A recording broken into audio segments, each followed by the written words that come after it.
I noticed that 5 of those players out of the state of Ohio ranked in the top 200 by 247 Sports. So that seems to be fairly healthy for the Buckeye State, at least at the top end. Yeah, I think the flip of that is that Ohio may have only had one guy in the top 100, which is almost unheard of.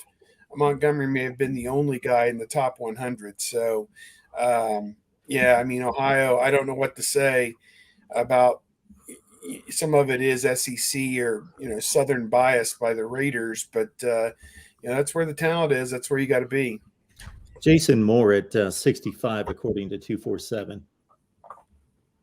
Defensive line. Oh, I'm sorry. He's out of Maryland. What am I talking about? He's out of the Catholic. Mark Fletcher's the top 10 running back out of Fort Lauderdale that at one point Ohio State had a hold of, but he goes to Miami. PAT effect says, how does Tony Alford still have a job? Cannot sign a single running back. I've had this question asked to me, and pause for effect. You had Mark Fletcher for all of this time. You had your back. You had a back that really was saying one thing. Oh, I'm great having a second back in this class, but really didn't want a second back in this class.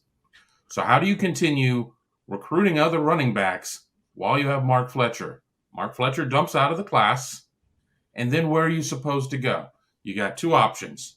You can either sit there and go swinging in the state of Ohio and see what you can flip around there, or you can look nationally. So I think they're still looking in on Jamarian Wilcox, who apparently didn't sign yesterday. Looks like he might end up going to Kentucky. At least that's where all of the prognosticators have him going. They kicked the tires on Justice Haynes. They kicked the tires on a couple other guys. Sperling. So, huh? The kid from Hoban. I'm working on it. So then Lamar Sperling, Mr. Football in Ohio, they kicked the tires there. Did not offer him. So Ohio State made the decision not to offer him. He ends up signing with Buffalo. Ohio State on Trey Cornist, who ended up signing with Tulane. There were a couple other backs. There was the kid out of Ironton that ended up going to Wisconsin. There were a couple of other. You don't take a running back just to take a running back. That's not fair to the kid.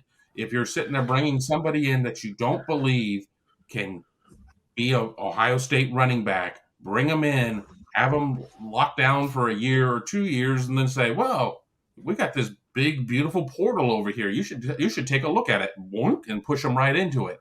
So this is, how do you not sign a single running back? The way you don't sign a running back is when you sit there and have one committed for the vast majority of the cycle, and then he bails on you.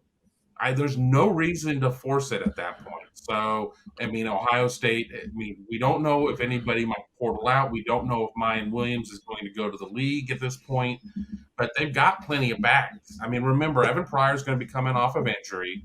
Alan Hayden, Ryan Day spoke about potentially moving Chip Trainum back to running back full-time. They have to make a decision where that's going to fit best. It's not like they were down to 2 scholarship backs and had to take not only 1 but 2 backs. But I just feel like that comment is intellectually dishonest.